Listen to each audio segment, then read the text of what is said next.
Yes, आज हम activity करेंगे, उसका नाम है कहानी सुनना। क्या है? तो कहानी किसकी? चालाक बंदर और दो बिल्लियों की। कहानी सुनी आपने इतनी चालाक बंदर और दो बिल्लियों की कहानी, और इसकी शिक्षा में भी हम पढ़ेंगे। यस, तो सबसे पहले कहानी स्टार्ट करते हैं कि एक जंगल में दो बिल्लियां रहती थी। कितनी बिल्लियां रहती थी? दो। और वो दोनों आपस में बहुत अच्छी दोस्त थी, दोनों की बहुत अच्छी बनती थी, जंगल में साथ में घूमती थी, बहुत अच्छी दोस्त थी वो। तो एक दिन क्या हुआ, उन दोनों को एक रोटी मिली, बहुत ही ताजी रोटी उनको वहाँ जंगल में मिली। तो उन दोनों ने क्या करा, उस रोटी को मिलते ही वो झगड़ा करना शुरू कर दिया। वो बिल्ली बोले मेरी है, दूसरी वाली बोली ये मेरी रोटी है। तो वो दोनों झगड़ने लगी। इतने में क्या हुआ, वहाँ पे एक बंदर आ गया। वो बंदर कैसा था? चालाक था। कैसा बंदर था? चालाक बंदर। तो उसने क्या सोचा कि मैं इनकी रोटी मेरे को खानी है। तो उसके लिए उसने एक योजना बनाई, प्लान बनाया, एक आइडिया लगाया कि मैं कैसे इनकी रोटी छीन के खा सकता हूँ। उसने क्या करा, वो दोनों बिल्लियां लड़ रही थी, तो वो वहाँ पर उनके पास गया और उनको बोला कि तुम क्यों लड़ रही हो? तो दोनों बिल्लियों ने बताया कि हमको एक रोटी मिली है, फर्स्ट वाली बोलती मेरी है, दूसरी वाली बिल्ली बोलती है कि मेरी रोटी है। तो बंदर ने क्या बोला कि तुम लड़ाई मत करो, मैं तुम्हारी भी समस्या का समाधान कर देता हूँ, तुम्हारी लड़ाई सुलझा लेता हूँ। तो बंदर क्या लाया, फटाफट तोड़ के तराजू लेके आया। तराजू समझते हो, जिसमें वजन नापते हैं।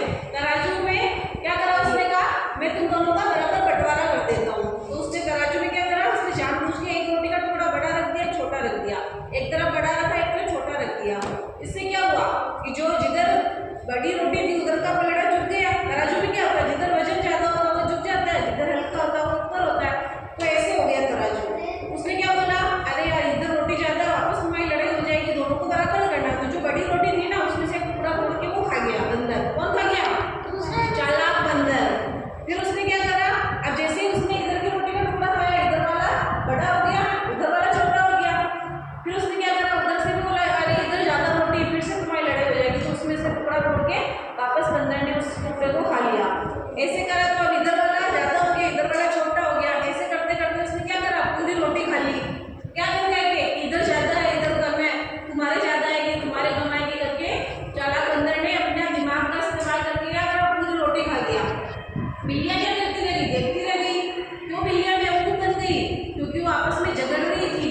किसने बेवकूफ बनी? वो आपस के झगड़े में तीसरे चालाक बंदर ने उनका फायदा उठा दिया। तो दो की लड़ाई में किसने फायदा उठाया? तीसरे में। इसलिए हमेशा दो की लड़ाई में दूसरे फायदा उठाते हैं, तो लड़ाई नहीं करनी चाहिए। और दोनों बिल्लियां आपस में अच्छी दोस्त थी, एक रोटी के लिए लड़ाई करी, उनको रोटी मिली नहीं, और रोटी कौन खा गया? बंदर। बंदर कैसा था? चालाक बंदर था। तो इससे हमें क्या शिक्षा मिलती है कहानी से, कि लालच बुरी बला, हमें लालच नहीं करना चाहिए। दोनों बिल्लियों ने लालच करा था कि उन्होंने लालच करा कि नहीं मेरी रोटी नहीं, अगर वो दोनों बराबर टुकड़ों में बांट के खा लेती तो बंदर उनका फायदा नहीं उठाता, उन दोनों को रोटी मिली नहीं। तो इस कहानी से हमें क्या शिक्षा मिलती है बताओ? एक तो लालच बुरी बला, एक आपसी झगड़े में हमेशा नुकसान होता है। आपस में लड़ाई करने से क्या होता है? हमेशा नुकसान होता है। और एकता में शक्ति होती है, ये भी मिलती है। अगर वो दोनों एक रहती है तो बंदर उसको मतलब उसकी रोटी नहीं खा पाता। तो आज हमने किसकी कहानी सुनी है? चालाक बंदर और दो बिल्लियों की कहानी। और इससे क्या शिक्षा मिली है? लालच बुरी बला है, और आपस में झगड़ा। यस।